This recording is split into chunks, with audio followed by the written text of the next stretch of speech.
Yeah, so uh, we'll start today's class. Just give me 1 second. I'll just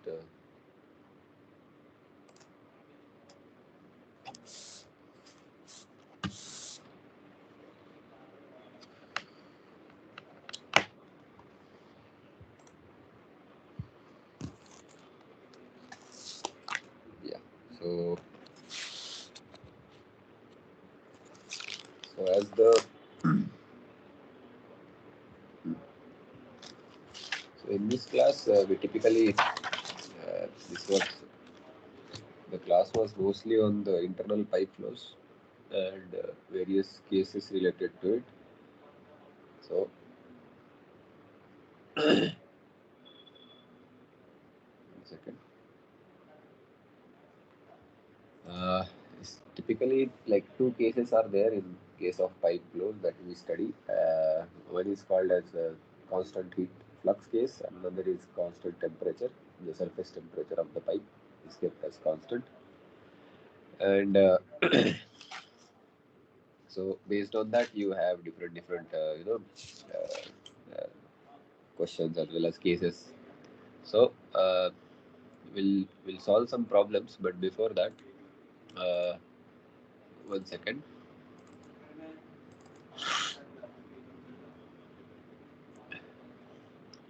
So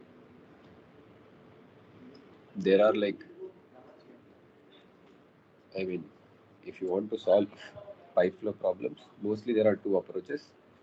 Uh, One is correlations based, so you'll have depending on the flow regime, which you decide by the Reynolds number.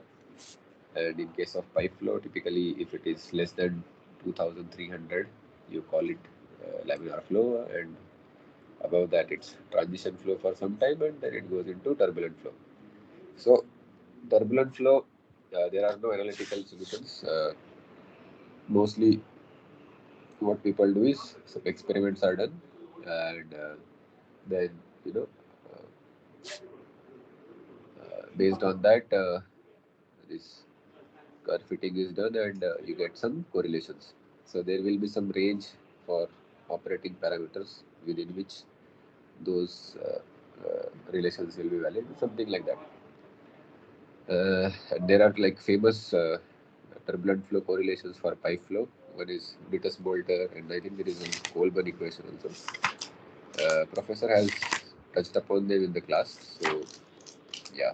So you may have already studied them. And then there is a second approach which typically works for laminar flow type of cases in in case of pipe flow, where you basically do some you like the governing equation is there, and you just simplify it or manipulate the terms, and uh, you get some correlations between the surface temperature of the pipe at any location. Typically, this x-axis is the axial coordinate for the pipe flow, and r is the radial coordinate. So, at particular r, you get certain uh, surface temperature and its relationship with the mean bulk temperature, or cup temperature is also called. So all those things you can do, but that is limited to laminar flow. People sometimes forget those things, and then you solve some problems. Then there is another case where there is this assumption of fully developed flow comes into picture. So if the flow is not fully developed, and what it means is if the fluid parameters such as velocity, temperature, etc., if they change along the x coordinate, which is the axial direction, then the flow is called as uh, not fully developed. So typically, in many cases, we assume that the flow is fully developed, but there are certain set of problems where uh, you know you assume them to be 1 second.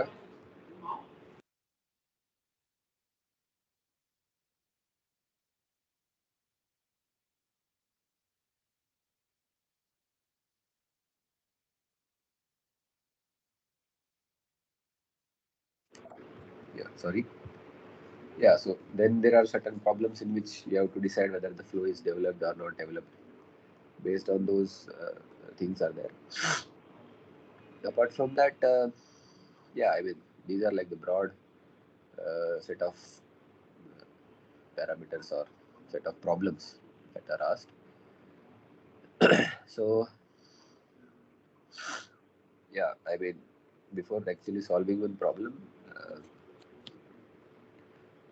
I'll just note down some important, uh, you know,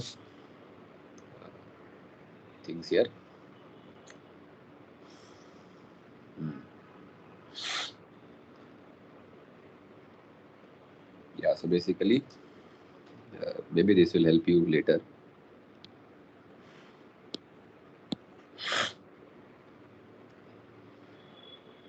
Or I'll just use normal thing. So, for a uh, laminar flow in a pipe, I should not write for a, I mean, for laminar flow in a pipe.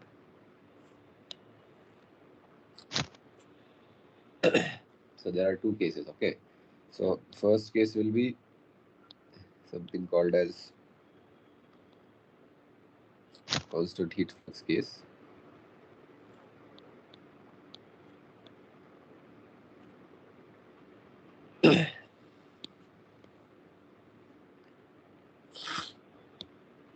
So we'll discuss two cases that will be better actually.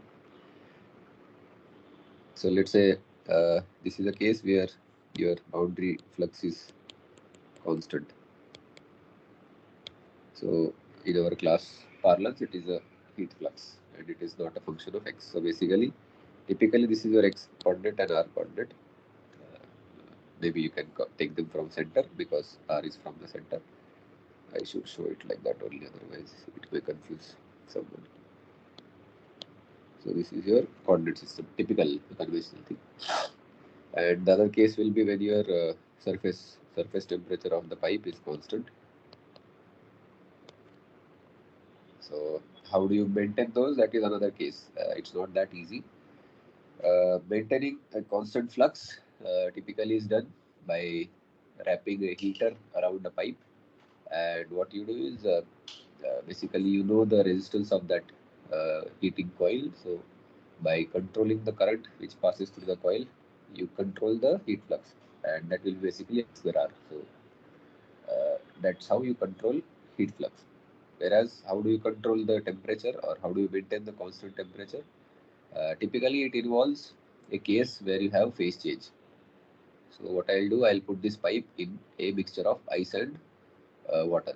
So that mixture will be always at 0 degrees Celsius as long as there is phase change occurring within the mixture. So in that case, the surface temperature of the pipe or exactly the outer surface temperature of pipe will be constant. So that case is observed in heat exchangers where condensation evaporation is also taking place. We'll take some problems based on those, but these are the practical cases where you see this type of cases. And other cases like these are two extremes of the situations. But other than that, if any other case is there, it will lie somewhere in between these two spectrum of these two cases. So if you plot, I mean, this is like a standard question that is asked in many these things, what you call uh, exams. And in this case, your fluid flow is like this, and your surface temperature is greater than your mean temperature or average bulk temperature of the fluid at any location. So that is so that what it means is you are heating the fluid which is flowing through the pipe. So this implies heating of fluid case. There can be another case where you cool the fluid and that is also fine. But let's say we'll take this case. So if you plot temperature versus x-axis plot, So what you'll observe is, you know, you'll get some relation like this.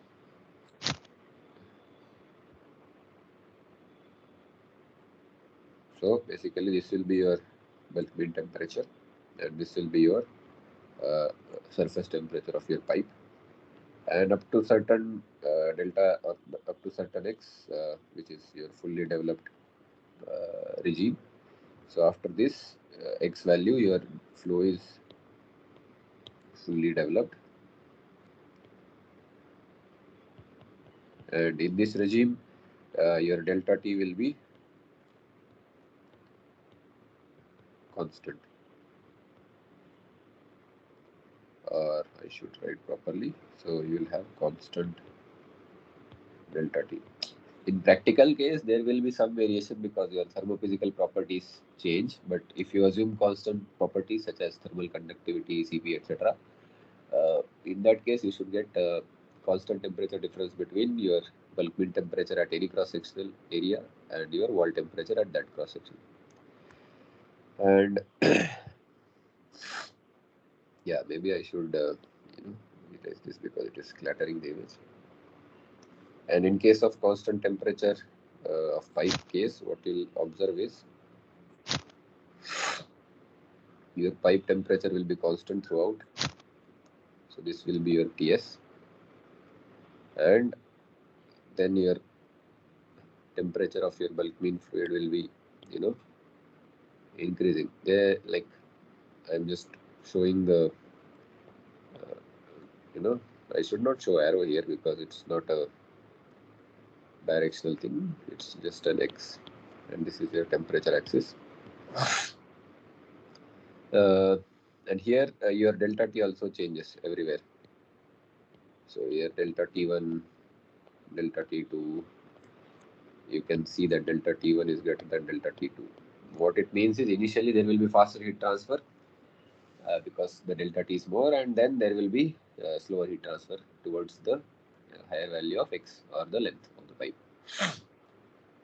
And this is what you should remember, like particularly for pipe flow if you are studying laminar flow. And another important thing is you should remember this curve, which is like a, and this is valid for both. So here, see, in case of constant, in case of this case, constant temperature of your pipe surface, you can also denote some developed flow or something like that, because there will be some regime where you have developed flow afterwards, but it doesn't matter because only this slope may be changing in that region, but it doesn't really matter. So that's why I have not shown like this dashed line here. So if anybody is wondering, so one common thing in both these cases, whether it's a constant wall flux or constant temperature, whatever it is, one common theme is you'll have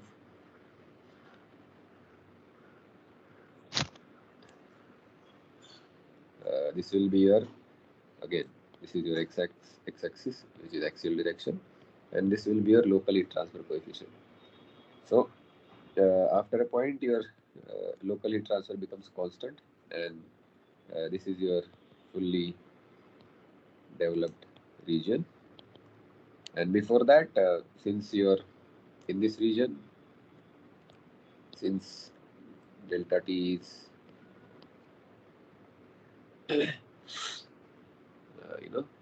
lower, Hx is higher. So this question is also asked in many exams, and depending on if it is constant heat flux case, this Hx will be I think 4.36, and if it is constant surface temperature case, Hx will be 3.66. Okay. So these are not Hx actually. This will be Nusselt number, and you calculate Nusselt number based on that.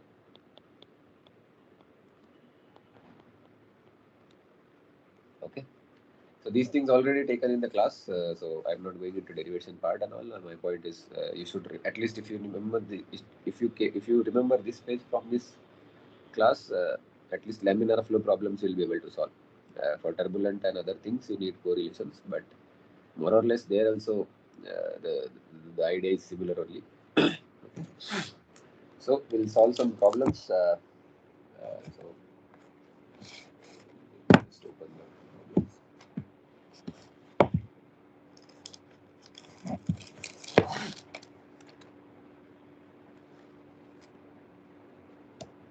Yeah. So there is a question in which it is mentioned that there is a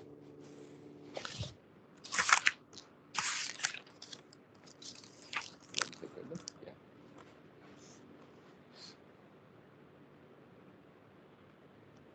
So let's take some questions.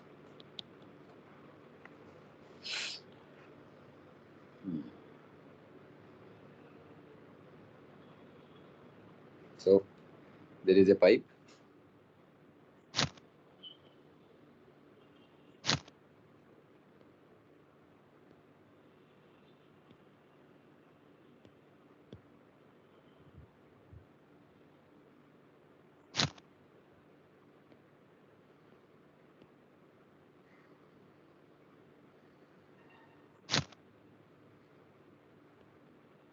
Okay, and this pipe is submerged in a river. Okay, and average water temperature in that river is 15 degrees Celsius. So it's a cold river. The length of the pipe is, I'll just note down the things here. Length of the pipe is 15 meters long. So this section of the pipe is submerged in the water, river water, and air enters this pipe and also leaves. So the average temperature of air entry is 25 degrees Celsius, and it enters at velocity, let's say VI, 3 meters per second.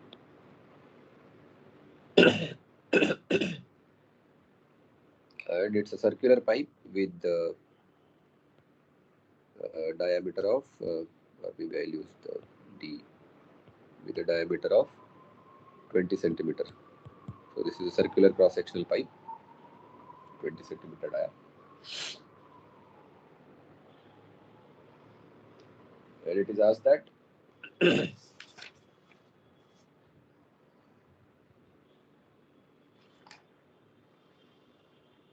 question asks, what is the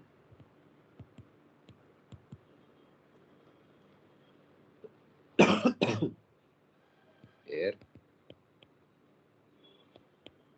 outlet temperature? So this is you can by, like, just now we had the discussion. So it is asking what is the bulk mean temperature of air outlet. This is the case of constant temperature, constant surface temperature of pipe case. And apart from that, this is the first part of the question. Or maybe what I'll do,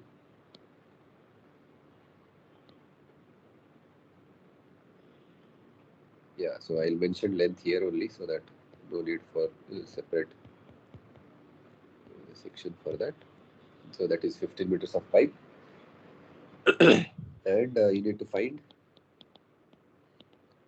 first what is the outlet temperature of air. That is the first part to be found.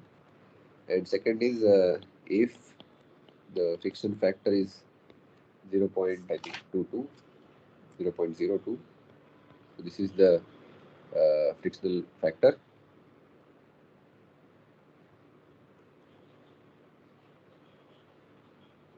And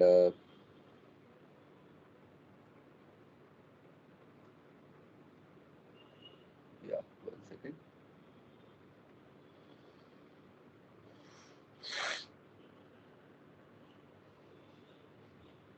is the head loss due to friction for airflow. So this is a two-part question. So first part, if you have gone through the lectures of last class, you'll remember how to do this. Okay, so solution goes something like this. So now here we don't know whether it's a laminar flow or turbulent flow. So because we need heat transfer coefficient, right? Average heat transfer coefficient.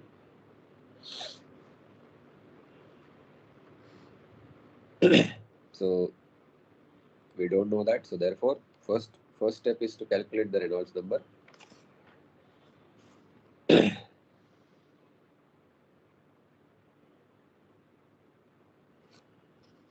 So Reynolds number is rho Vd by mu. In the question, rho was given as 1.2 because it's air. Velocity is mentioned as 3 meters per second.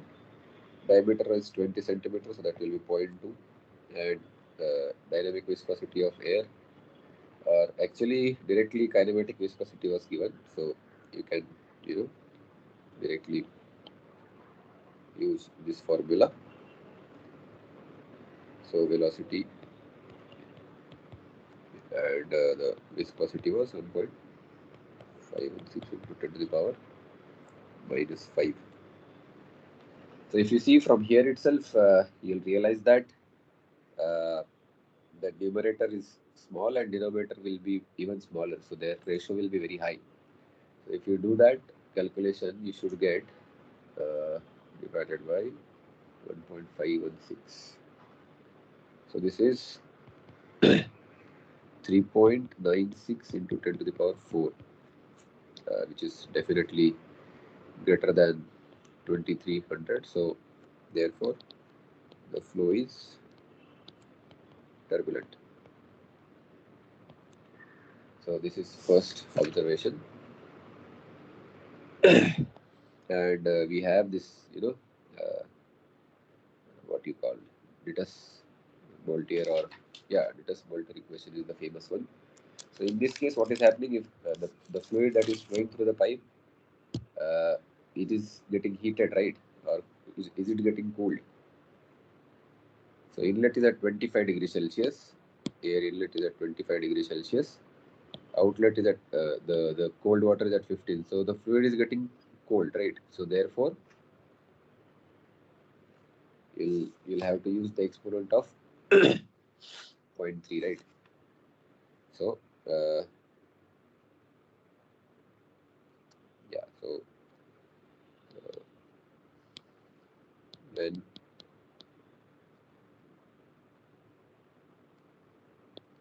fluid, so in this case air, is getting cold, this exponent becomes 0.3, right?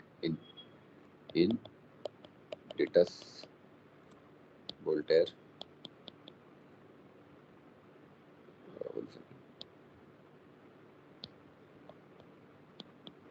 Voltaire equation, and therefore you have this Nusselt number, which is based on the diameter of the pipe, as 0.023 into Re power 4 by 5 Prandtl power 0.3. Okay. So now here this K of fluid also is given. So all these properties will be given to you in the question. I am not explicitly mentioning them, but you'll be provided with all the information. And it's air, so Prandtl number is typically 0.7. If it is not given, you can assume that also, or you can calculate Cp by K. So now let's look into this. So diameter is 0.2. Air conductivity will be low because we know it's not a good thermal conductor. So conductivity is 0.02514. So it's given till fifth digit. Reynolds number we just calculated. It's 3.96 into 10 to the power 4. That is raised to 4 by 5. And then Prandtl number raised to 0.3. So we'll do the calculation. So 39,000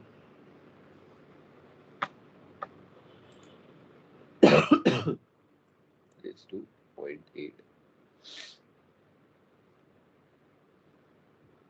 Okay, into 0.023. Now 0.7 raised to 0.3. So that will be 1 second. That will be more than 0.7. 0.7 raised to 0.3. That will be 0.896. So now we have to multiply with the thermal conductivity of 0.02514 and divide this whole thing by 0.2. So you get H of 12.34 watt per meter square Kelvin. And this is your average H, okay? So you have to keep that in mind. Now, what's happening in this pipe is, you have to, so it's the same, what do you say, same this thing. In class also professor has done, right? So you consider one disc of a fluid, and there will be air coming at some T mean, and then it is going at some Tm plus dx, and there will be some Q convection, right?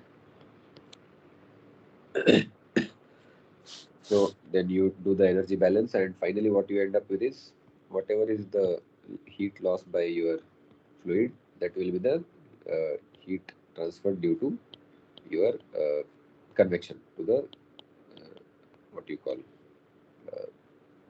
the surrounding. In this case, the fluid is getting cold, so therefore minus sign is on the m dot Cp side.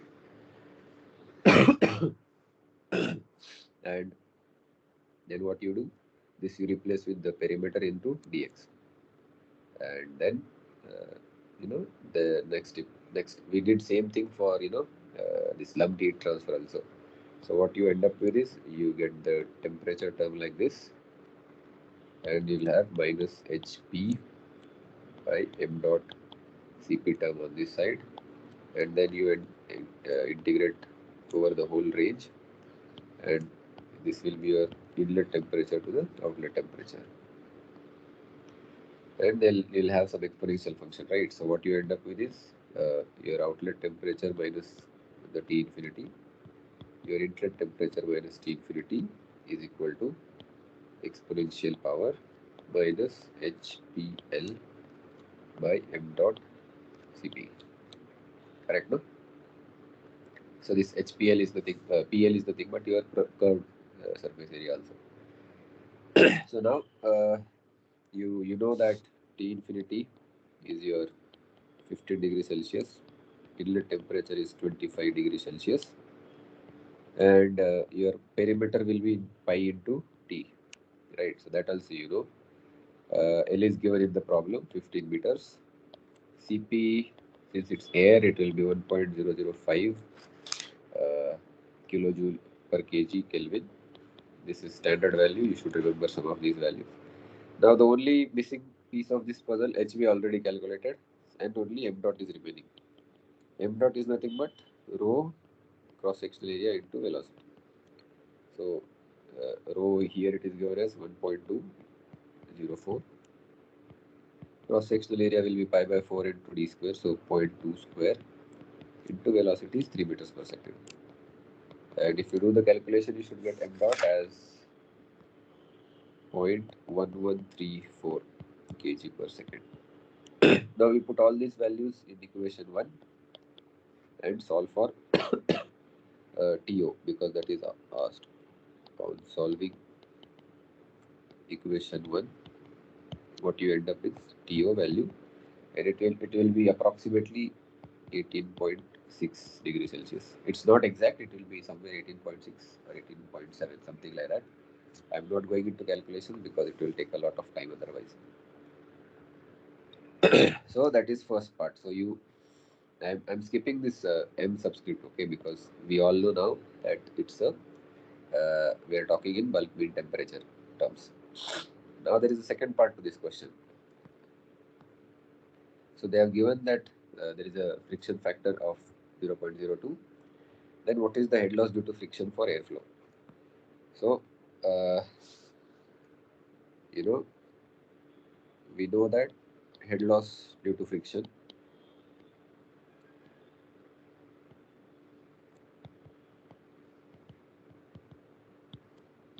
is nothing but FLV square by 2GD.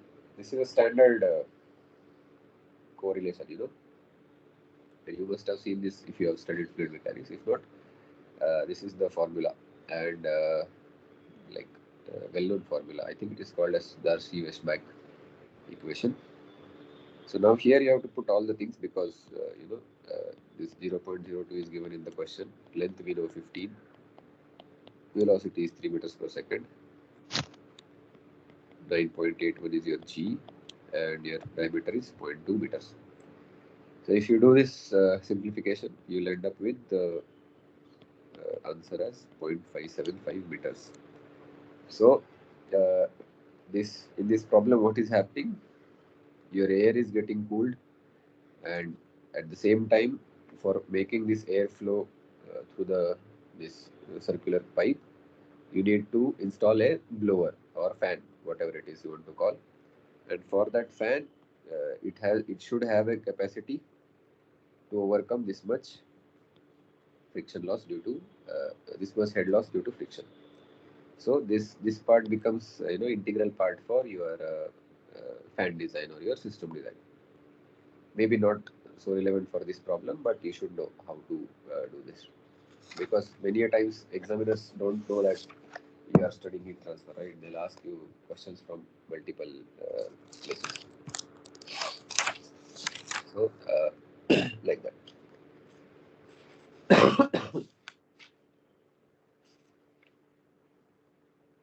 Okay, so we'll take one more question.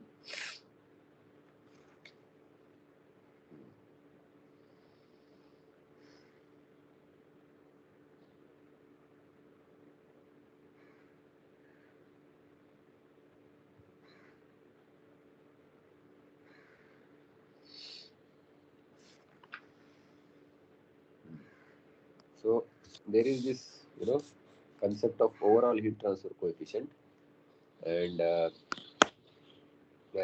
professor also touched upon this briefly in the one of the part of the class, and it is very important concept. Maybe not now, not now.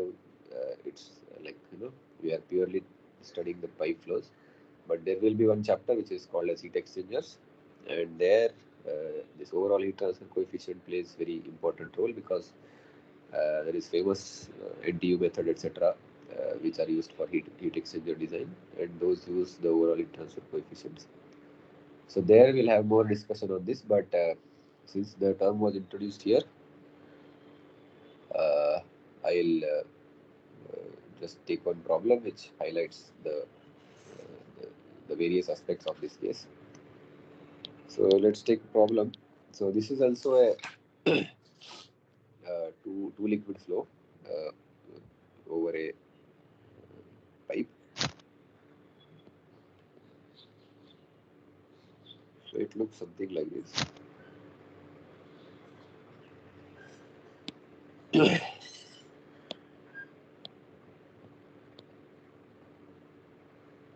Okay. What did I do?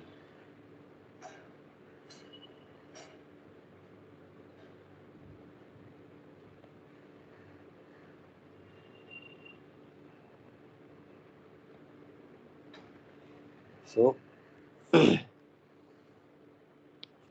here the catch is that I'll tell you.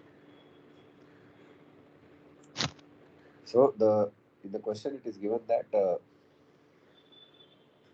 you know it's a water and oil kind of. So inside the tube water is flowing and outside the tube the oil is flowing. And this pipe is having a considerable thickness. Okay, so it's not like you can neglect the thickness of this pipe. Sorry. Yeah. So it is mentioned that water is flowing inside the pipe or tube, whatever you want to call it, and outside there is oil flowing. So direction and all, I think it's not given in the question, but you can assume anything.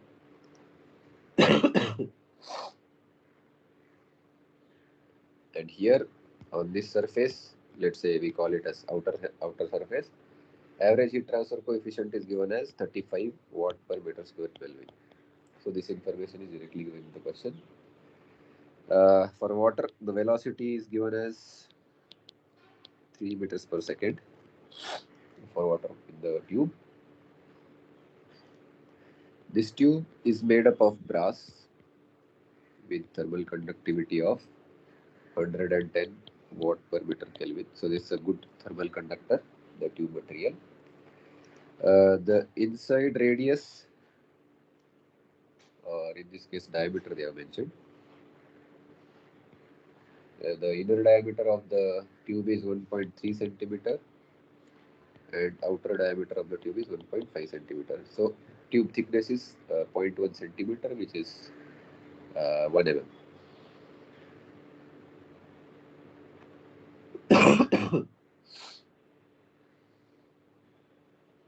And like properties of water are given.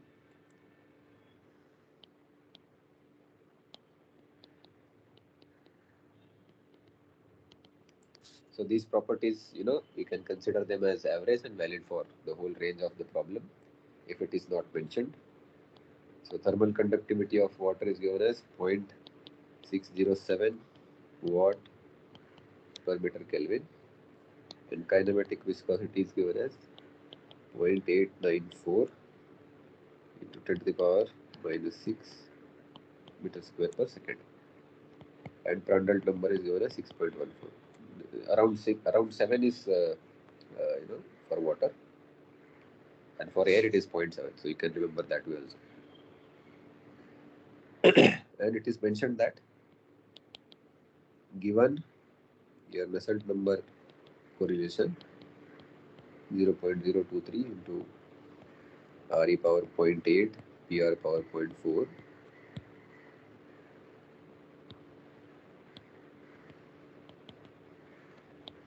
determine the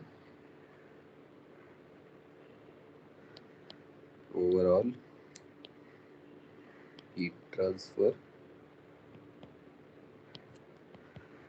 coefficient based on the inner surface. So this is the main crux of this problem. Otherwise, it's a simple problem, and there is standard problem. So this part where it mentions that you need to find the heat transfer coefficient based on the inner surface. So that is the important part here.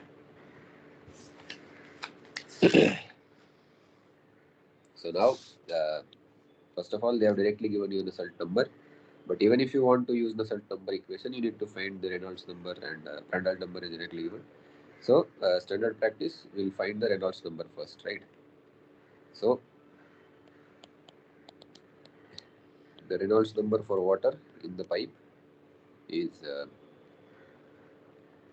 I should write, because there can be water flow also, right? So for water, there can be oil also. So for water flow inside the pipe,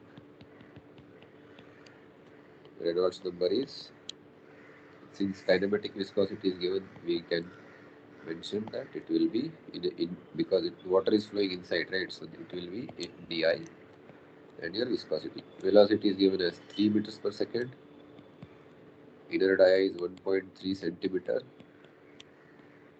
and your kinematic viscosity is 0.894 into 10 to the power 6. So you can do the calculation. It's minus 6, sorry. So 1 second.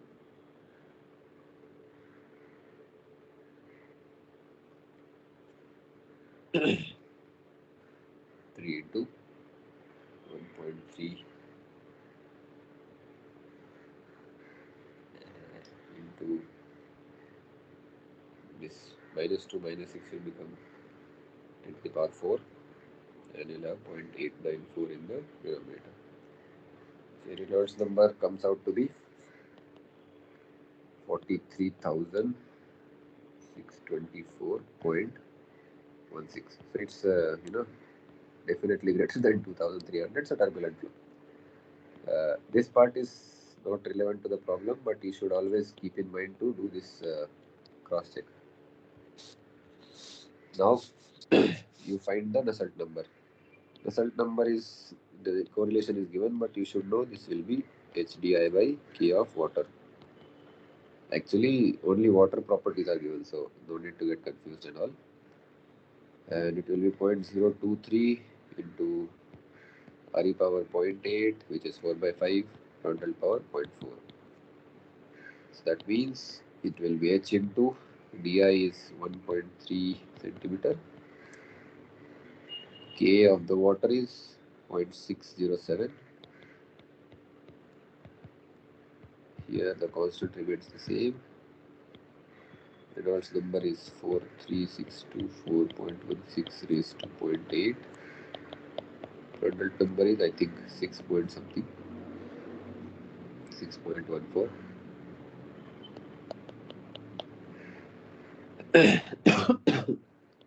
Raised to 0.4. So only H is unknown in this equation, so we'll find out. So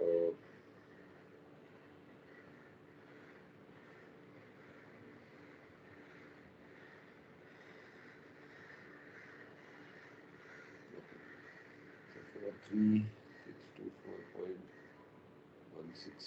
raised to 0.8 into 6.14 raised to 0.4 into 0.023 into 607 divided by, so this 1.3 centimeter, 1.3,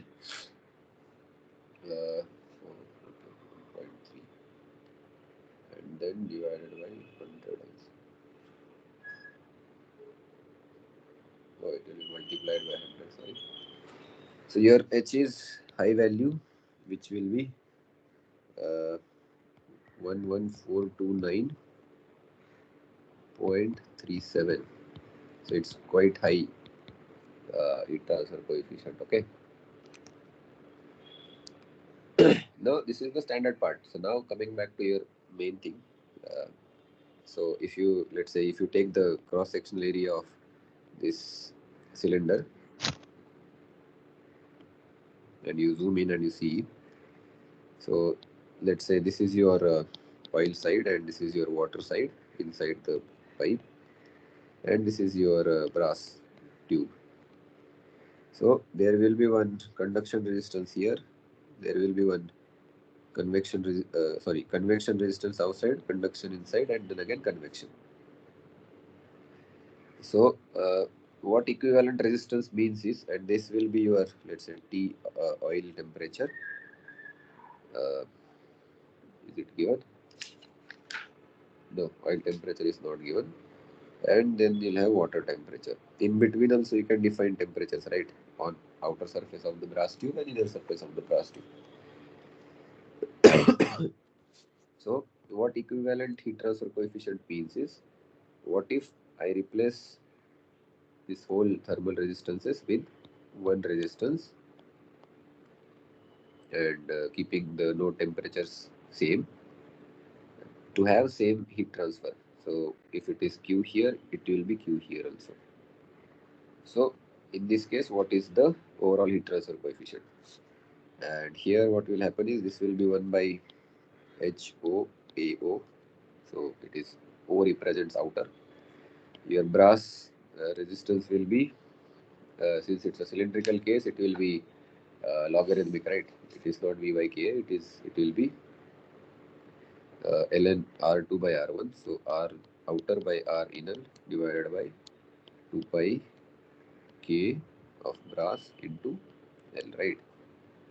So this will be your heat transfer coefficient, thermal resistance inside the brass tube, and this will be your 1 by HI AI. So here this term represents your overall thermal resistance, which will be product of your overall heat transfer coefficient and a surface area. Now the question is which surface area? Because there are two options, right? You can take inner surface area or outer surface area. So in this question, it is clearly mentioned that you need to define it based on the inner surface area. So therefore, that conundrum goes, but sometimes it's not clear. Okay, sometimes people just say it's overall thermal, overall heat transfer coefficient, but they don't define at what, uh, at what location or at what area, inner or outer. So ideally, it should be there, but it is not. In many cases, I have seen. So that is why this problem we are taking. So this is how it will be, right?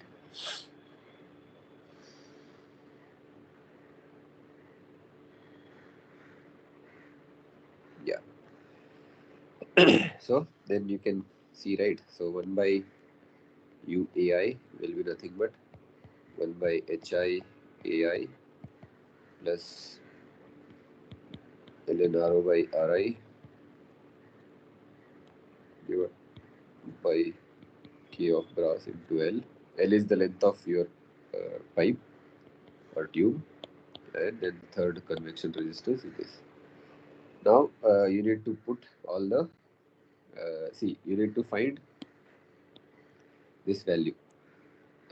This is given in the question. This you found out using correlation. This thing is given in the question, and this data is also there. So what you don't have is length. So what you'll do, you expand this area terms. So here it will become AI is nothing but pi di into L. It will be HI pi di into L. Plus this will be, the numerator will remain as it is, 2 pi kb into L. So this term doesn't change because it's already expanded enough. This is your pi do L. So now you can see. So this pi gets cancelled. L gets cancelled. Now problem looks simpler now, right? And you can multiply the whole thing with di. So what remains here is 1 by u. Here it will be just 1 by hi. Here you'll have di into ln r naught by ri divided by 2 into brass conductivity. Plus you'll have here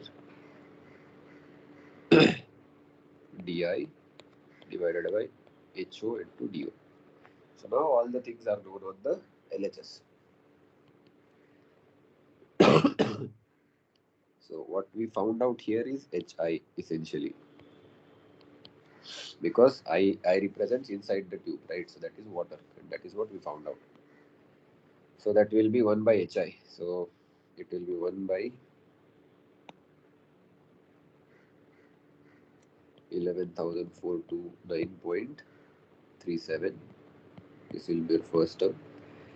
DI is 1.3 centimeter, so into 10 to the power minus 2 into ln r naught by r. You can take d naught by di also, doesn't matter. So that will be 1.5 divided by 1.3 into 2 into brass conductivity, which was quite high, I remember. Yeah, 110. Plus again this 1.3 into 10 to the power minus 2 will be there. And this in this problem HO is 35, the outside heat transfer coefficient. And then DO, so that will be minus 2. So now we can simplify the things. So the first term is 1 by, so 1 divided by 11429.37. So, this is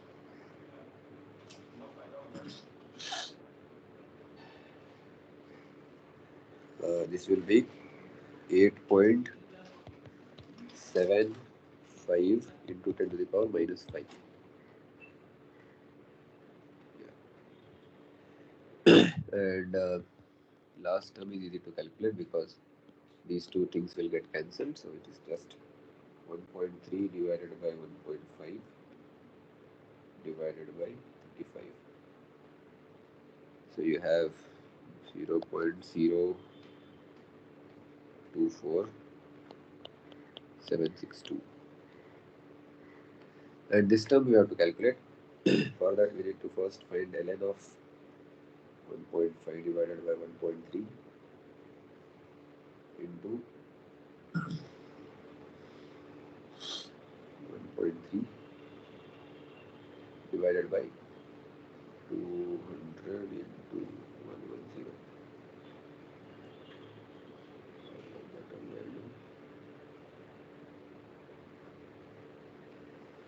110. So this is again 8.46 into 10 to the power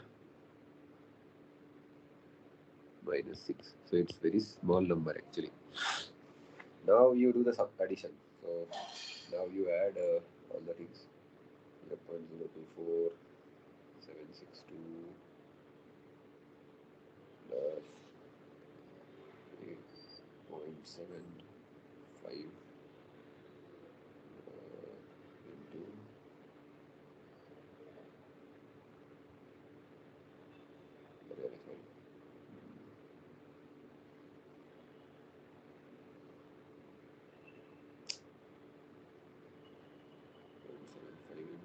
into power minus 5, right? So you get u as, take inverse of this,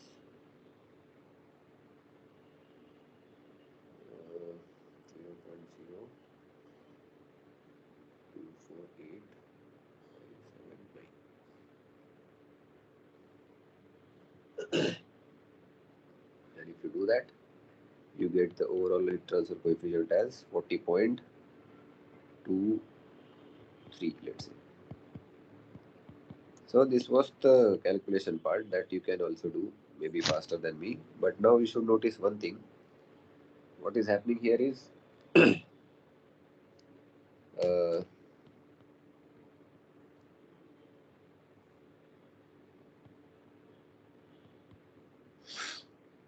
see here your inside heat transfer coefficient is of the order of thousands, 11,400, right?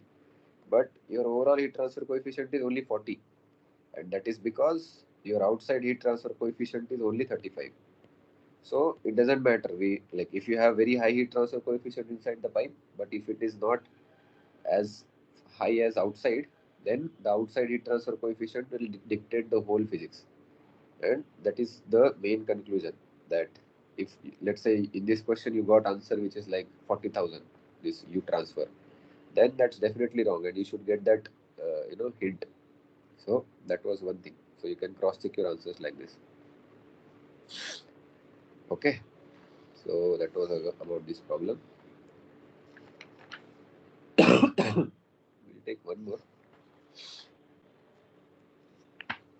So this type of problems you can think. Yeah, I mean, again, this is also same problem, so we'll skip it because it also asks for overall heat transfer coefficient. Then we'll take some other problems.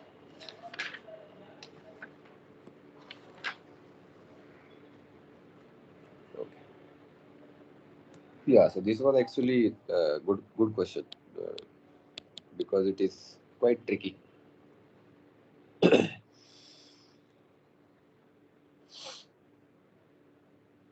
So again, there is a pipe.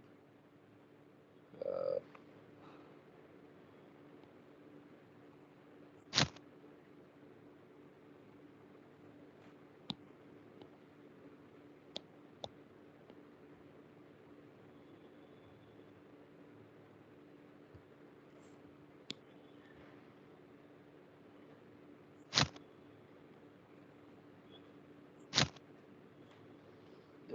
a long pipe, and inside the pipe, one brine solution is flowing.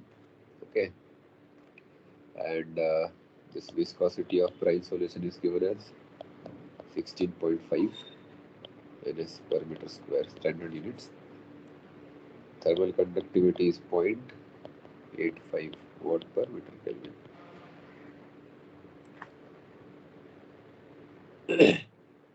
And velocity of this brine solution is 6.1 meters per second, so quite high. And for this pipe, the inner diameter is given as 2.5 centimeter.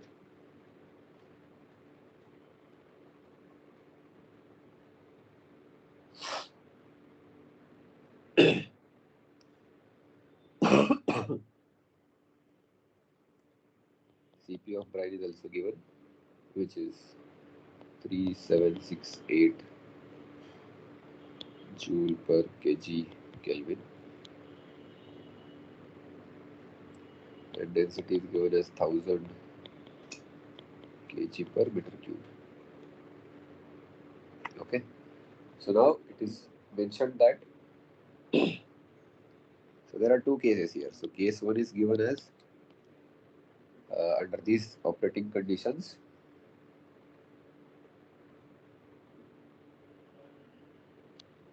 the heat transfer coefficient is found to be 1135 watt per meter square Kelvin for brine temperature of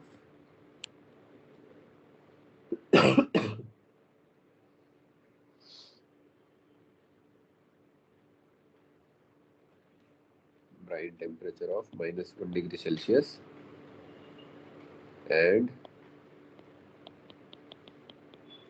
pipe temperature of 18.3 degrees Celsius. So this was also given data, and now they have mentioned that now they have changed some things in this case. What they did, the brine flow velocity is doubled,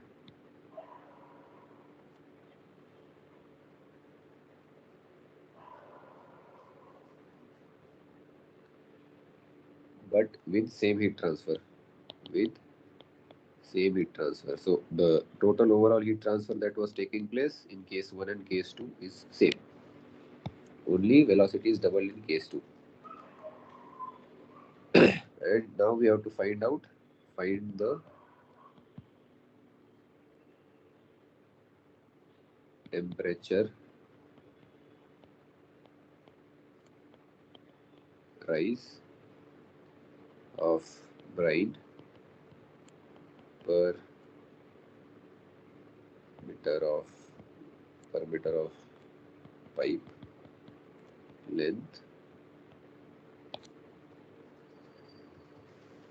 So this is given in the question, and it was mentioned that it's a fully developed flow.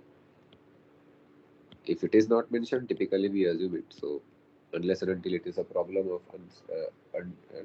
non-developed case, we typically go with this assumption. So now this is the problem. So here,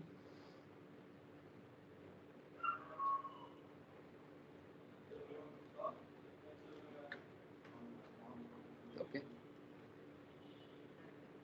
So typically, if you don't know what this system represents is, maybe I'll remove this fully developed thing because it's not right place.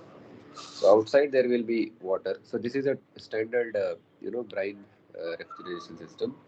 So this will be a case. Typically, what happens? There is a water pool of water, and there are tubes passing through it, and brine solution goes through that. So brine solution acts as the heat transfer fluid, and it cools down the water. And after a point, the water will be at some lower temperature, constant temperature. So here your water will be at 18.3 degrees Celsius. So this will be constant. Water is not moving. So this brine temperature is, brine, what you call, uh, brine solution. Brine solution is the one whose temperature will change.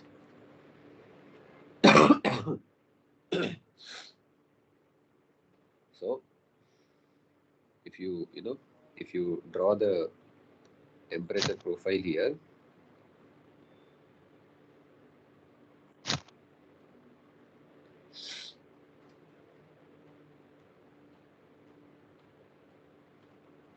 what you'll observe is along the length of the pipe, your water temperature is constant because that is the objective of your refrigeration system in this setup where you have water and brine solution. Uh, so that will be 18.3 as mentioned in the uh, problem. So this will be your temperature axis, this will be your length or x-axis. And what is clearly not mentioned here is this brine temperature. So see this. This is the confusing part. But what can we do? This was the question that was asked. So this is your inlet temperature, and then you need to find the temperature rise. So basically, you need to find the outer temperature, and whatever is the difference between the outlet minus inlet, that will be your temperature rise. But in that also, they have added one complexity where they change the flow velocity. So if the flow velocity is, let's say, V1, which was in this case 1, with that you will get some another outlet temperature from brine solution. But you need to find when your velocity is doubled. So this is your interest case. So it will the this will look something like this. So this will be your brine solution temperature. So let's say we'll put some B as the subscript. So you need to find, or maybe let's keep it at TO. What is the outlet temperature when your TI is minus 1 degree Celsius? And this is for brine solution. So I agree in this question it's not clear that what is this minus 1 degree Celsius. So but you can't do it any you can't help it because this is how sometimes questions are there. So now uh, before going to solve this problem, the first thing is we know that like we solved such problems previously where you increase the flow velocity and you check the effect on Nusselt number or heat transfer. So here also we have to do that, but to select the suitable Nusselt number, we have to first find the suitable flow regime, whether it's turbulent or laminar, that you should know, right? So for that, first you have to check your Reynolds number for this is for brine solution because that is the thing that is flowing through the pipe. So that will be rho Vd by mu. Now one can ask what should be the velocity v, whether it should be v or twice of v because there are two cases, right?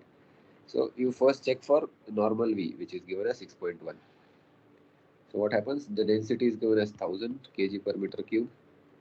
Velocity is 6.1 meters per second. See, by looking at this only, you should know it's a turbulent flow because the the pipe dia is only 2.5 centimeters and velocity is 6 meters per second. So it surely should be a turbulent flow. And this is your dia, 2.5 centimeter, and your dynamic viscosity is 16.5 into 10 to the power minus 6. 1 second. Okay, so here there was 10 to the power minus 6 was missing. My bad. So if you do this calculation, what should you get?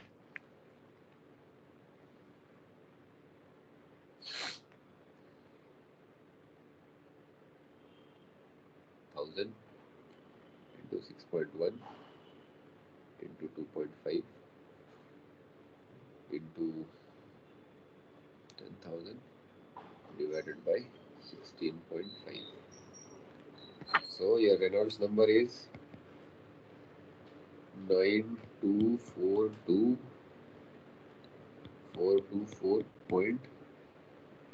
So it's definitely a turbulent flow. And therefore you will use Nusselt number correlation will be 0.023 RE power 0.8. Here your solution is getting heated, right? Your brine solution is getting heated. So therefore you will use Prandtl number 0.4. Okay.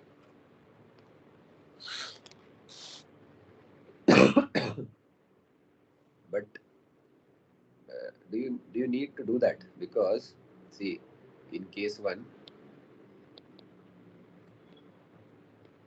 your Nusselt number, let's say it will be H1 into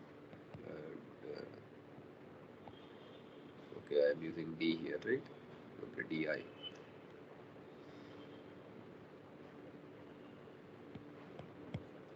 Your Nusselt number will be HI DI divided by K of water into this 0.023 into first case Reynolds number 0.8, Prandtl number 0.4.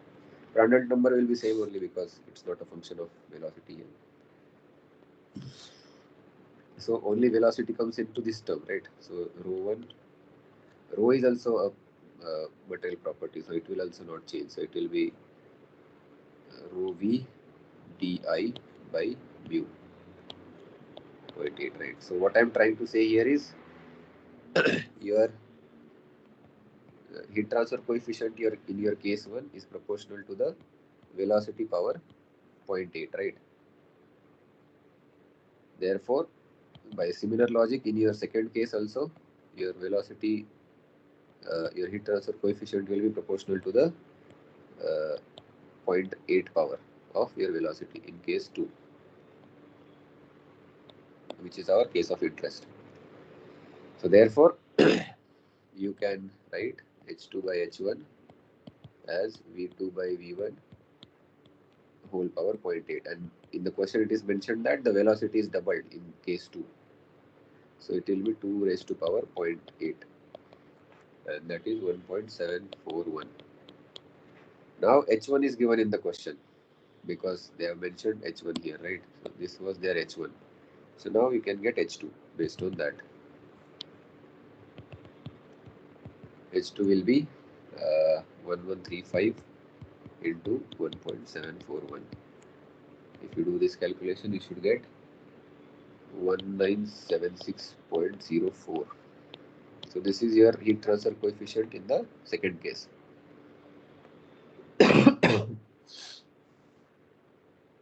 So now,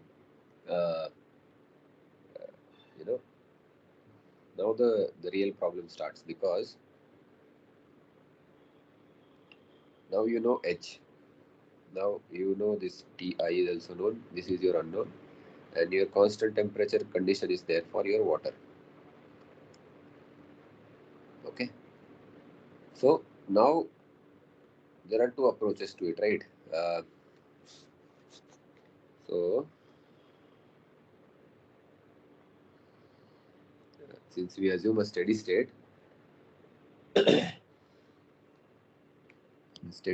or in steady state, heat gained by brine solution while flowing through the tube will be equal to heat lost by water. Correct. But this heat loss is not taking place at constant temperature, right? Here the delta T for heat loss is high. So this is your delta T, let's say 1. Here, whereas it is very less. So this is your delta T2. So like that. So that, and that's where this in class also it was taken, right? You assume, you know, elemental area, and you do those calculations, and you get something called as logarithmic mean temperature difference. What I mean by is heat gained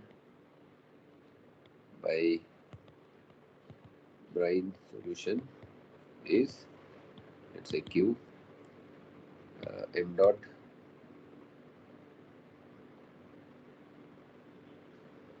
Cp into To minus Ti. Correct. And heat lost by water to brine is nothing but, since it's a steady state, it will be Q only. It will be overall heat transfer coefficient into area into delta Ti minus delta To divided by ln of delta Ti delta To. Okay, and this is what called as logarithmic mean temperature difference, LMTD. This is important term in heat exchangers, but in this problem also you have to approach like this. And in this case, this is your overall heat transfer coefficient, and additional information is not given in the question, so you can assume this to be equal to your H2, because they have not mentioned what is happening on the water side, what is the heat transfer coefficient, etc. Right? So you have to make this assumption. So this is your assumption.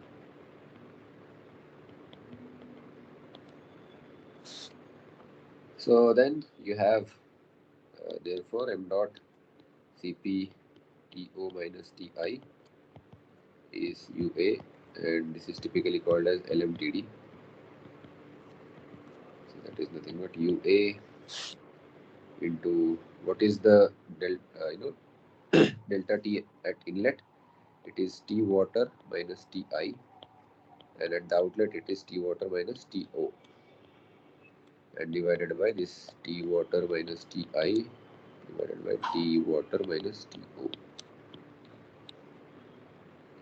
So now m dot is nothing but rho A cross sectional area into velocity. So are these terms given? Yeah, we know 2 diameter, so we know cross sectional area. Velocity is not 6 now, it's 12, because it's doubled, so it should be 12.2. So this will be your V2 actually, just to avoid the confusion. So now we'll try to put some values. So we'll calculate m dot separately, because otherwise it's too complicated. So area of cross sectional is di square into V2. So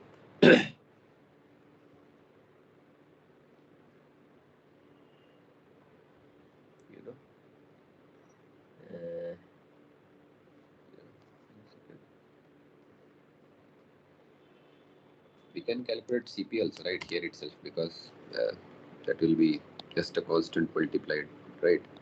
So m dot Cp is nothing but rho V into Cp.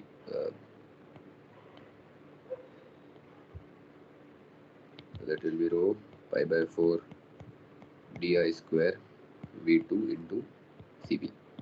So these all things are constant and all given in the question. If you just multiply them, you should get 22532.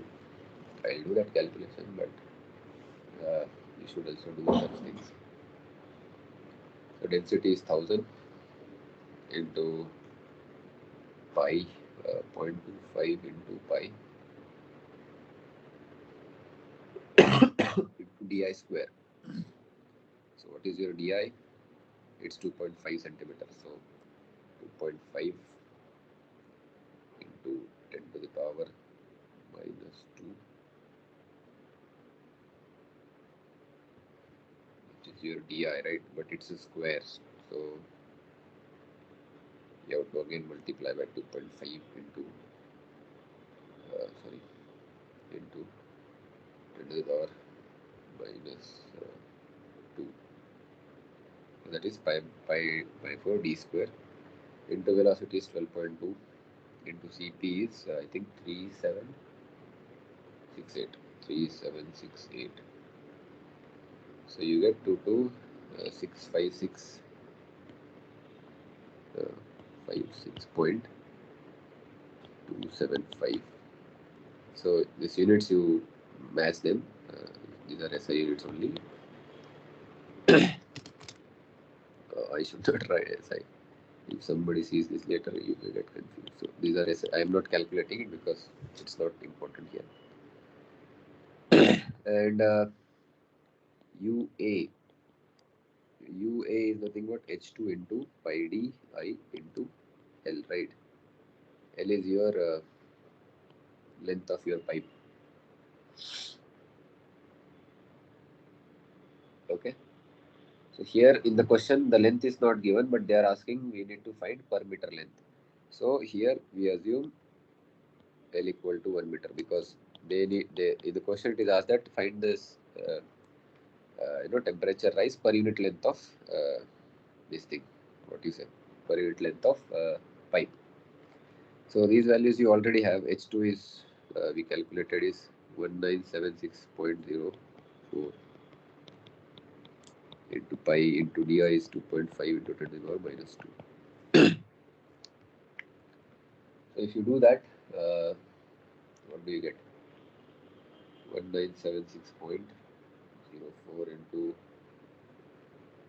pi into 2.5 into 10 to the power minus 2. So you get 155.198 watt per Kelvin it will be because it's easy to calculate that. So now put those all things in equation, let's say 2. Therefore, equation 2 becomes 22565.275 into, now you don't know the TO, right? And TI is minus 1, so this will become plus 1 because minus minus becomes 1. And this is 155.198. Now see, this TW will get cancelled, right? Because this is what it is. And then there will be TO minus TI. So you will have TO minus TI, so this will become plus 1. And this thing will be divided by ln. T water is 18.3 minus Ti, so plus 1 divided by 18.3 minus To. So here you can notice one thing, this term will get cancelled, and only it remains that only one unknown To not remains in this equation, and you can solve it. Basically you need to divide this 155 to the LHS and then take the exponential, and then you can solve for T naught. And if you do that, you should get the answer approximately minus 0.866 degrees Celsius. There will be slight difference, but it should be like that only. It should not be less than minus 1 for sure. So after solving this much question, usually students think that they got through, but there is another trick at the last moment, because it is asked that we need to find the temperature rise, not the outlet temperature. So therefore temperature rise per unit length of pipe is TO minus Ti, right? This is the temperature rise that you got, no? So that will be minus 0.866 plus 1. That will be minus 0.134 degrees Celsius. Sorry, it's not minus, it's plus. This is your final answer.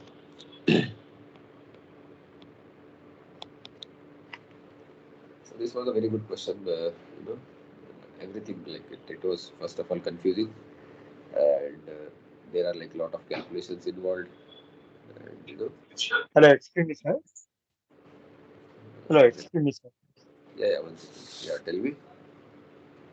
Sir, I have raised one doubt in the chat box, sir. Can you please refer it, sir? What is the effect on the problem? Please explain. Assignment 7, second problem. Huh? Yes, sir. It was mentioned that the entry it is 100 bar and the exit it is 2 bar, sir. How the pressure ratio will affect the analysis? That I don't know. Okay, okay. One second. Let me see the problem. Uh,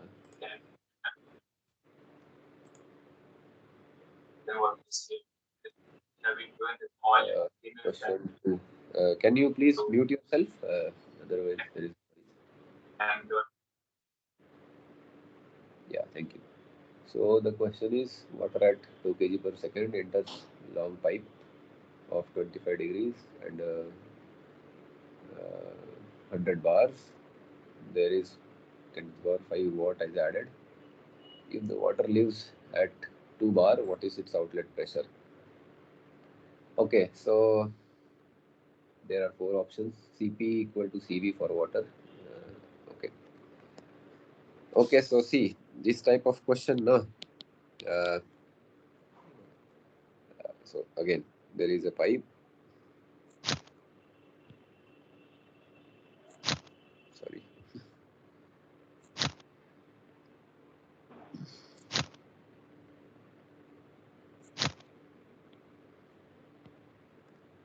So I think it's water, right? So water is flowing inside the pipe. Uh, they have added 10 to the power 5 watt of heat in the pipe. M dot is 2 kg per second. Inlet temperature is 25 degrees Celsius.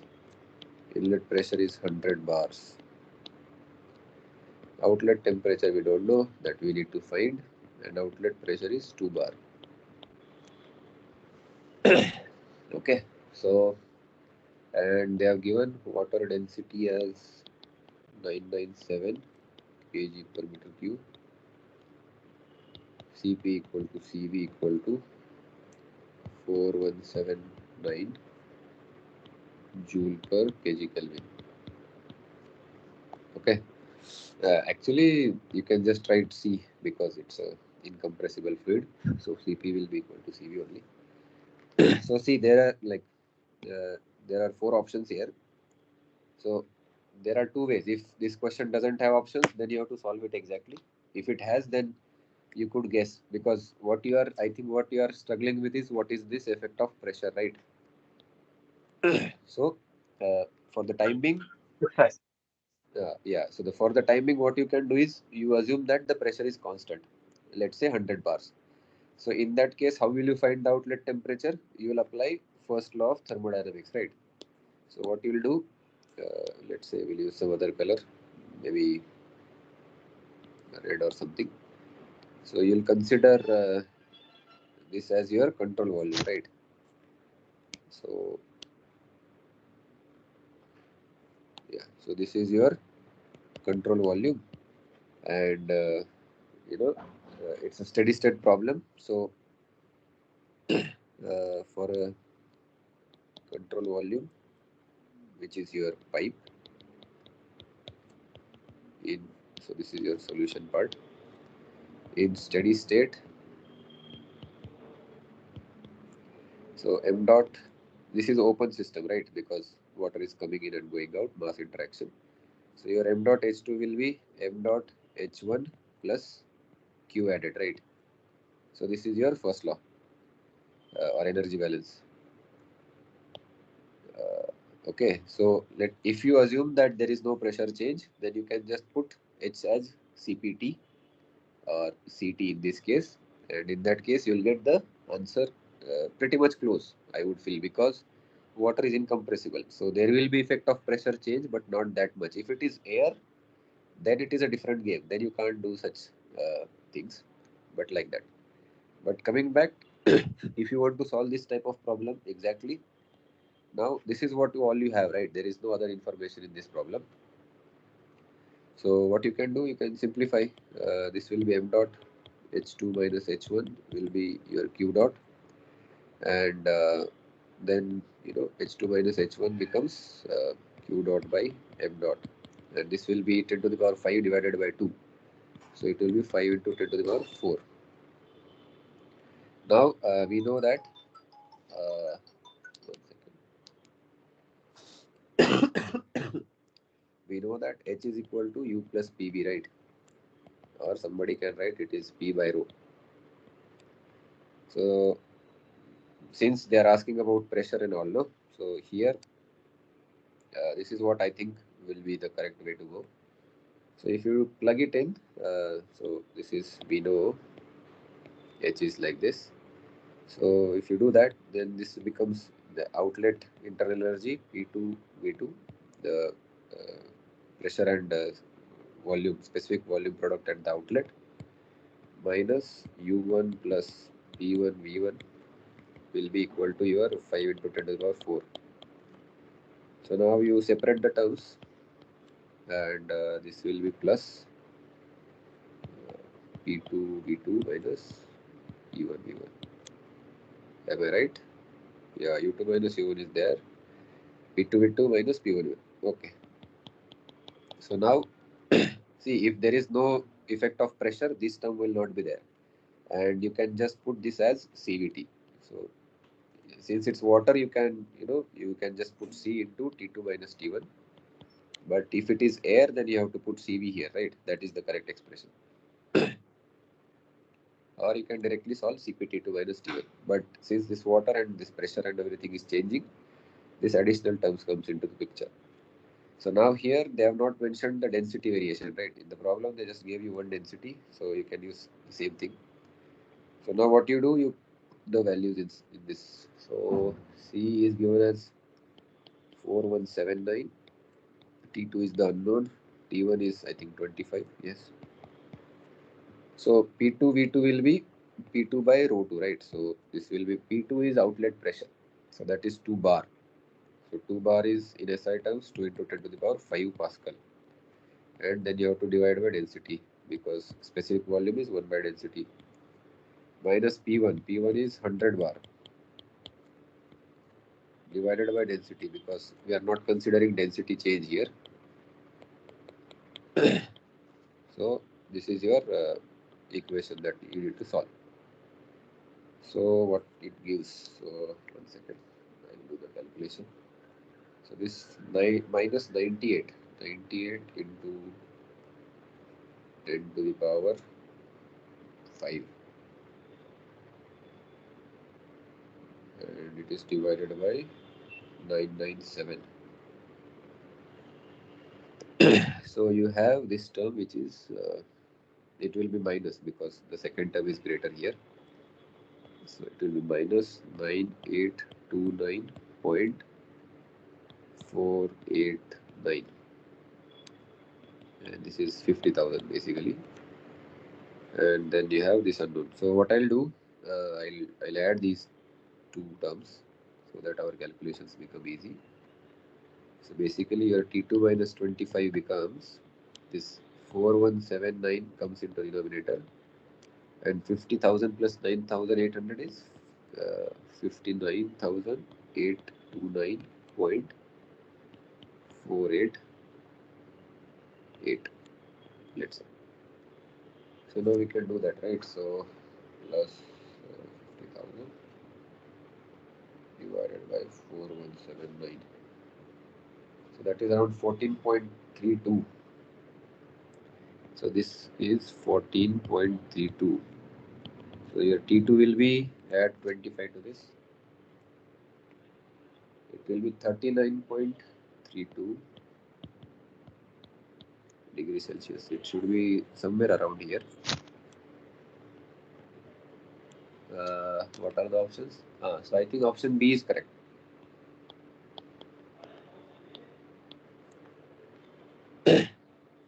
See, 19.8, option C cannot be correct because even if it is expanding, yeah, it can be. I don't know. I should not say that. Yeah, because essentially the pressure is reducing, right? So anyway, so yeah, are you? I mean, are you satisfied with the answer? Yes, sir. Yeah. Okay. Thank you. Actually, with neglecting the pressure variation, I got 37 degrees centigrade. So what I was saying in the starting of this problem is sometimes they confuse because see what we know is water is incompressible, but still they are giving pressure, etc. Right? So in that case, you just check the answer with same pressure. If it is a multiple choice question, you will be close to the answer. But if it is a data entry type of question where you want to give exact answer, you have to do this way, like that. Okay, thank you, sir. Yeah. Thank you. So it's 7:34. Mm, we can take one problem, and then maybe we'll stop. What is it? Question number 4.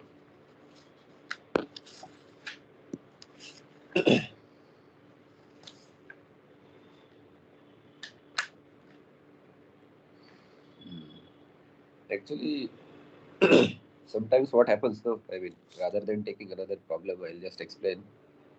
There is a, see,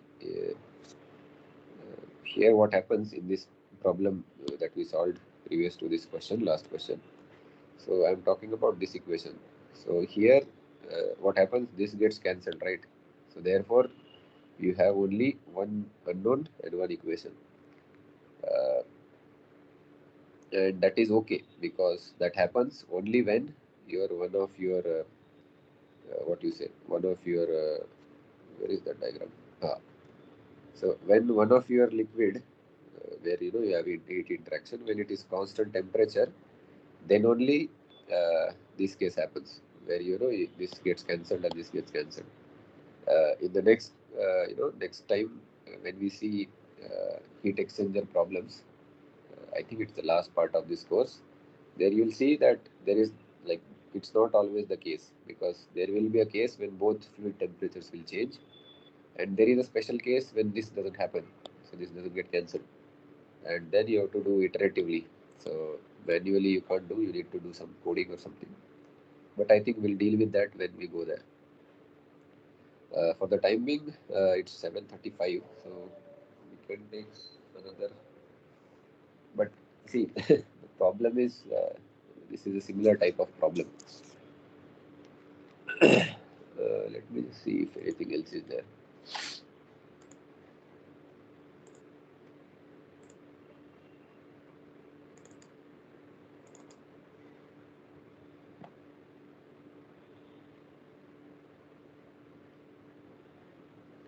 Hmm. Yeah, I mean, in class there was one good. I think in assignment also it is there, like where your wall heat flux is, you know, sinusoidal, periodic. In that case, you need to use that dTm by dx is equal to all this flux P by m dot Cp formula. That is actually a good problem, but it was already solved in the class, so I'm not going there. But you should keep those type of problems in mind because otherwise I think if you know the basic methodology where you just have to find first of all you need to find whether it's laminar or turbulent flow, then use the Nusselt number, get the H, and then find the Q or whatever it is asked. But if the heat flux is changing etc, then it's you have to know that dt by dx is equal to all those things. So yeah, I'm just thinking, I mean, is there any other type of problem that Sir, in the fifth problem also, we are not getting the exact answer, sir. Can you look into that? Okay, 1 second. Fifth problem.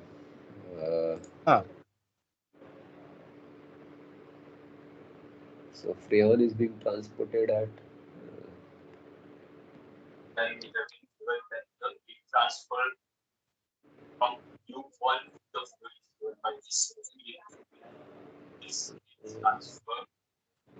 can you please mute yourself?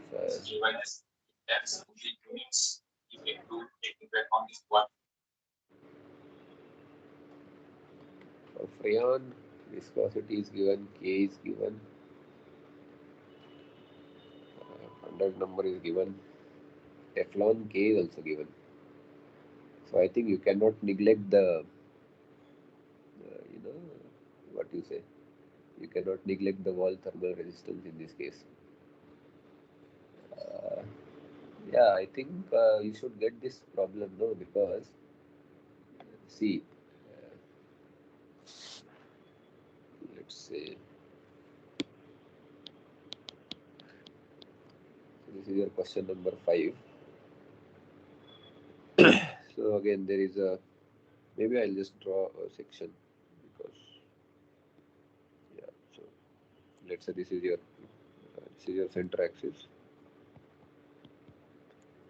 and this is given as 25 mm. So this is your R0 axis, and your outside dia is 28 mm. So basically your tube thickness is 1.5 mm. So cross flow is there. So inside the tube there is a, I think it's freon. Yes, freon with m dot is I think 0.1.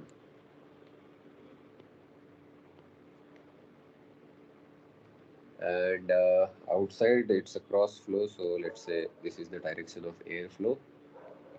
Air at velocity 25 meters per second and 300 Kelvin temperature.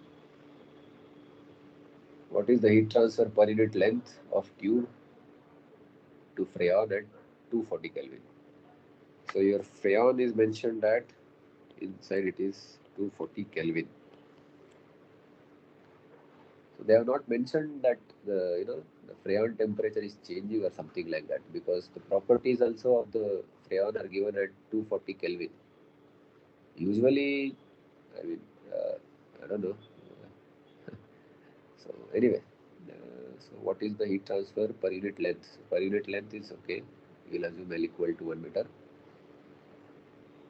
So air is at higher temperature, freon is at lower temperature. See this freon, I think it's again, that type of problem, the refrigeration point. So you can draw, I think first thing you should do is draw the thermal resistance network. So, but yeah, uh, yeah, here one thing is there. I think I got your point. Okay, so there will be 3 type of resistances,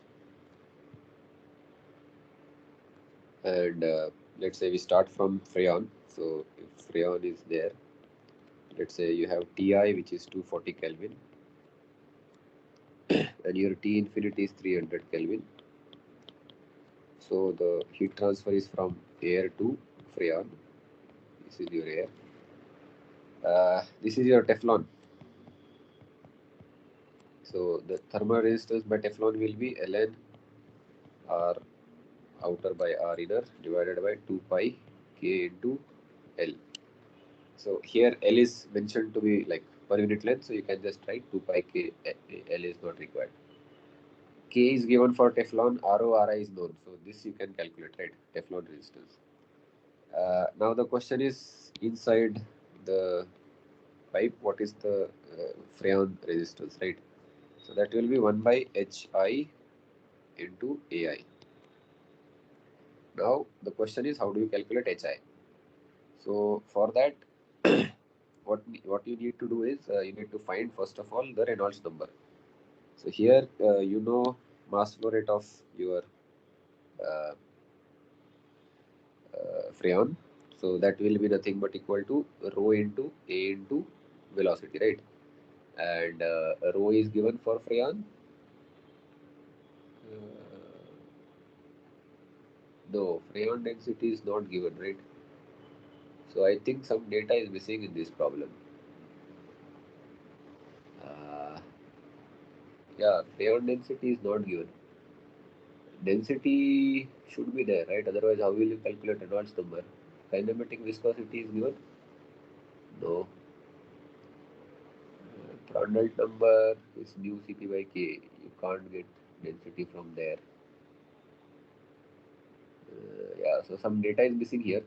So let's say that the density is given. So what you'll do from rho A V, you get the velocity, and then you see Reynolds number and determine whether it's laminar flow or turbulent flow, and then you get the result number correlation, and then heat transfer. No, sir. Viscosity is given, sir. Please excuse me, sir. Viscosity is given, sir.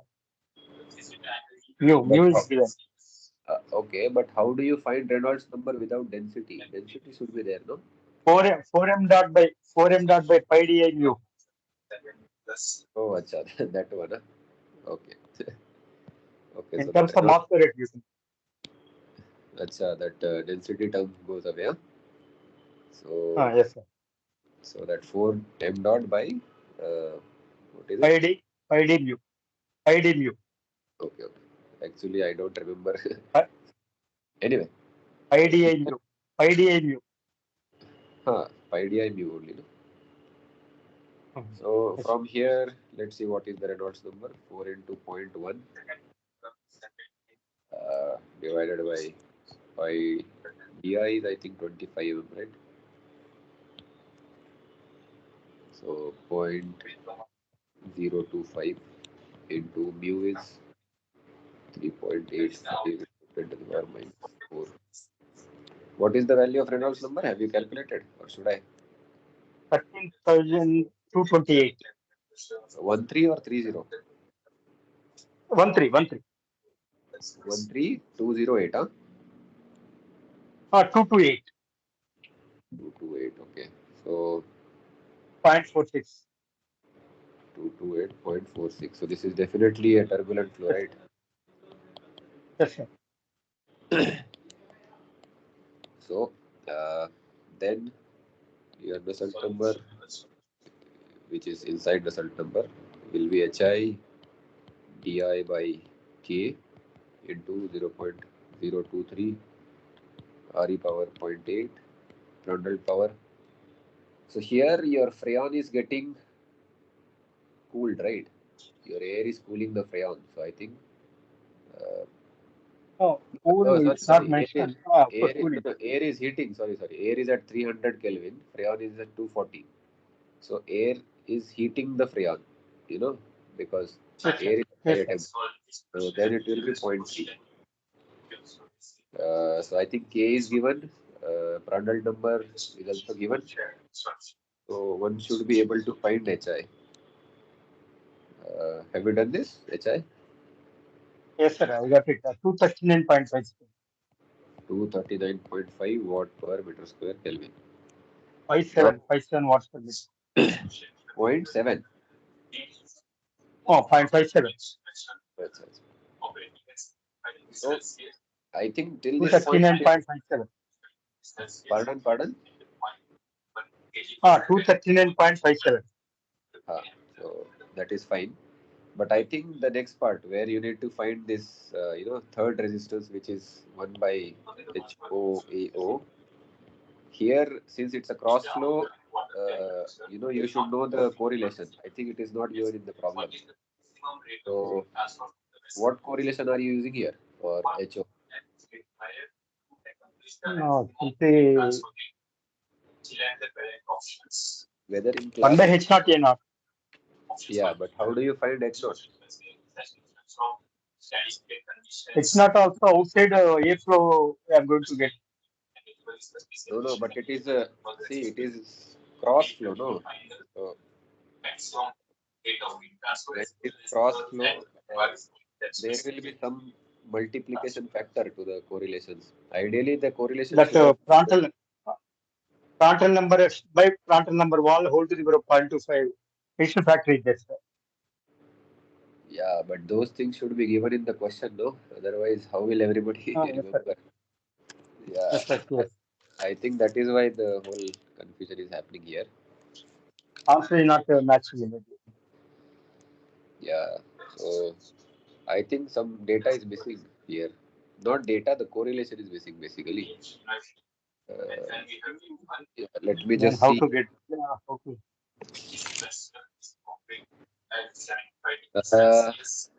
Okay.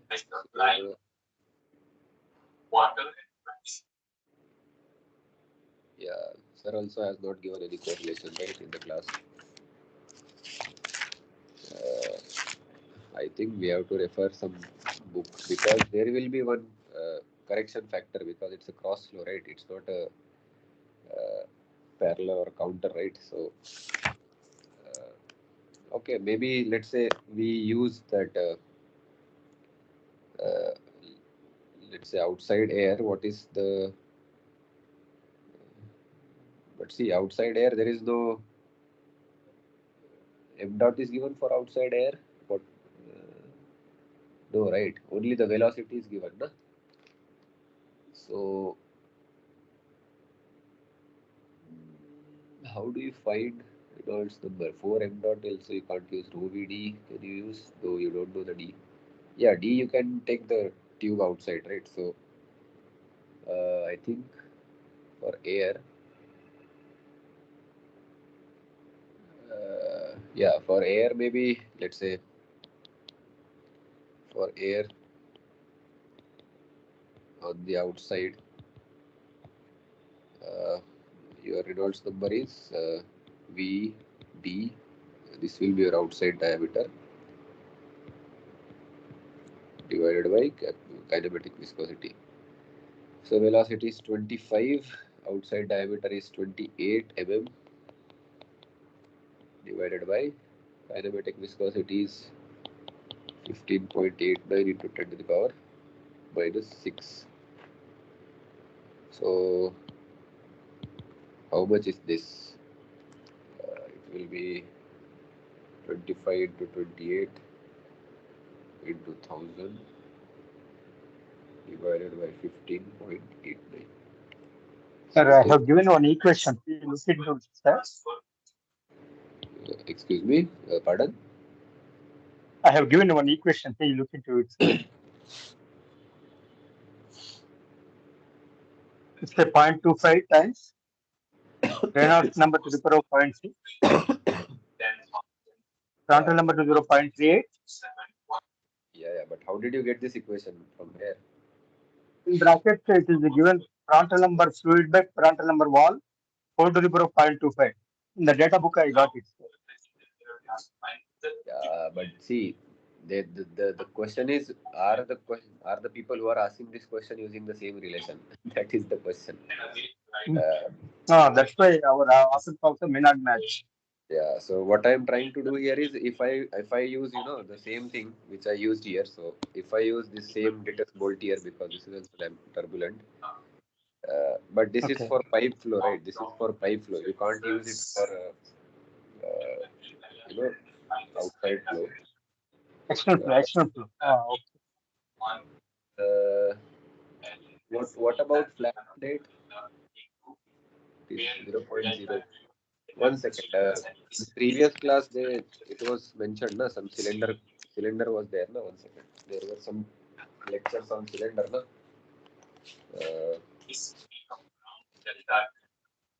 Yeah, flow path cylinder.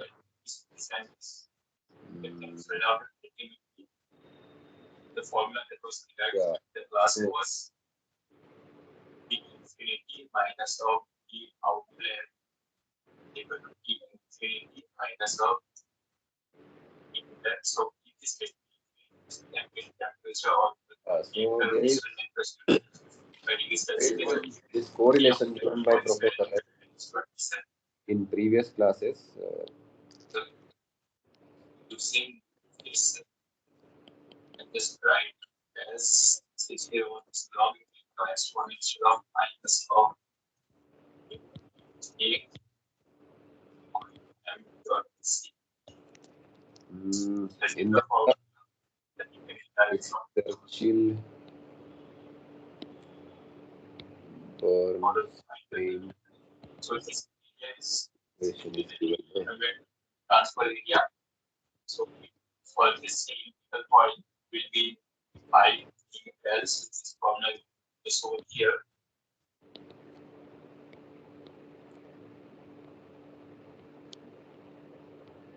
Ultimately gets minus pi 1 dot cp equal to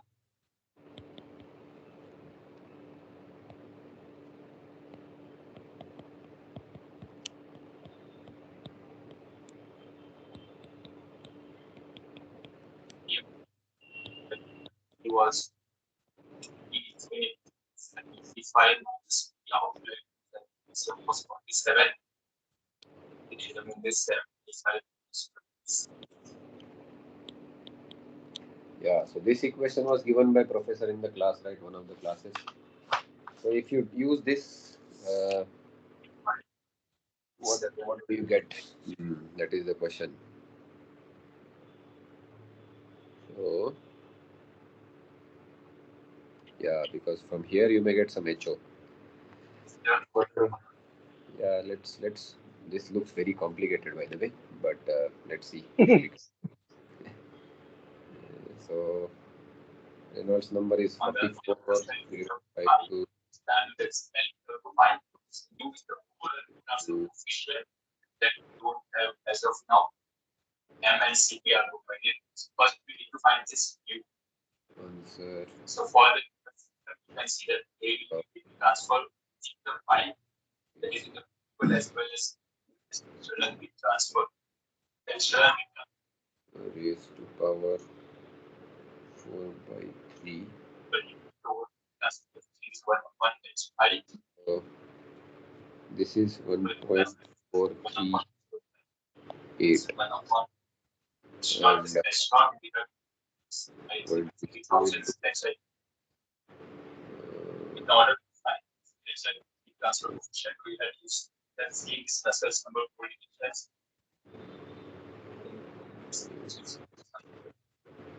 into Prandtl number. That's what for the flow. Or you cross correlation.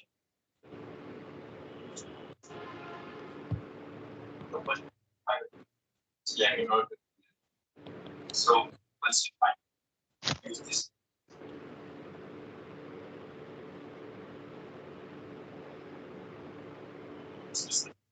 So you want to find the transfer coefficient actually that to go toward here. Then we first view that you need to here. So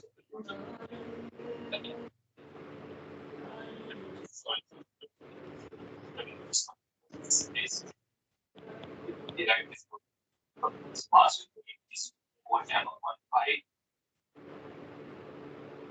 mass pi 1 pi CR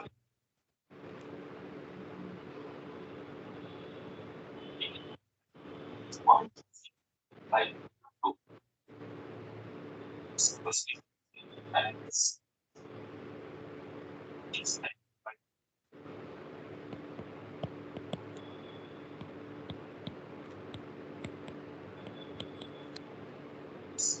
small. If you do this way,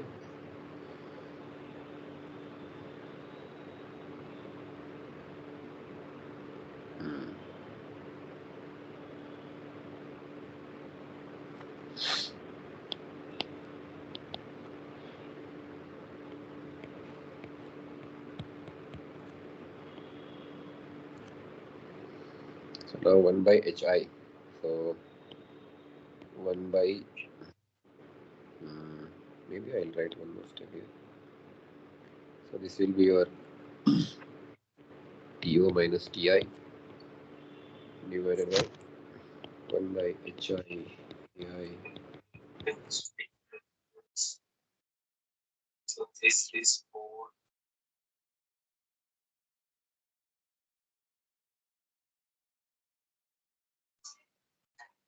this thing.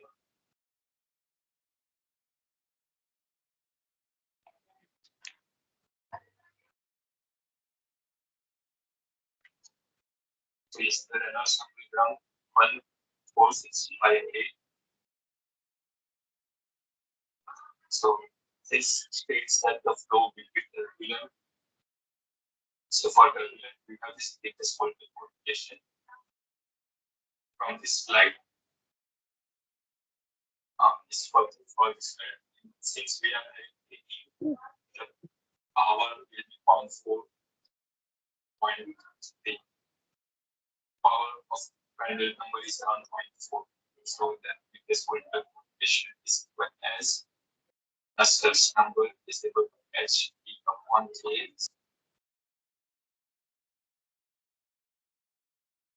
Prandtl equals to -4.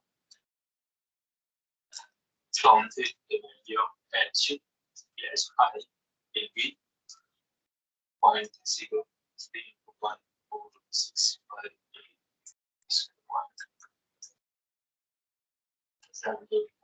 Is 4.6.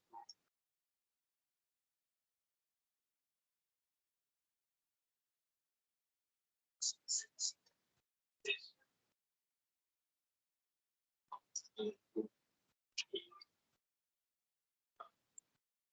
0.688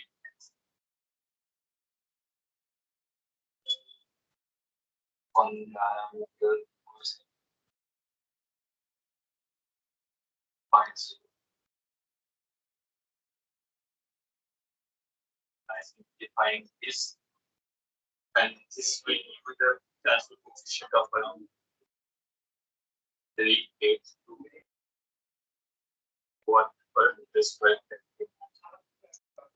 So this is the internal transfer coefficient from which you need to find out the transfer coefficient. That is 1 upon U, 1 upon D plus 1 upon 3,000. That was the external.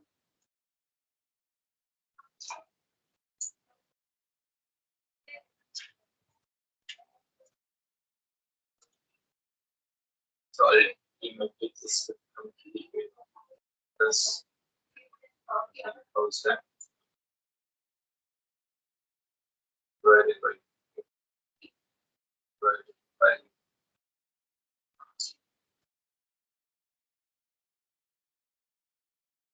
first. So this will become around 1680. So this is the value polar transfer coefficient that you need to put in this equation. So it will give you exponential of minus of pi dl 1680 m c e equal 158. So you can replace all those values minus 0.15 and 168 of 1 mass CP is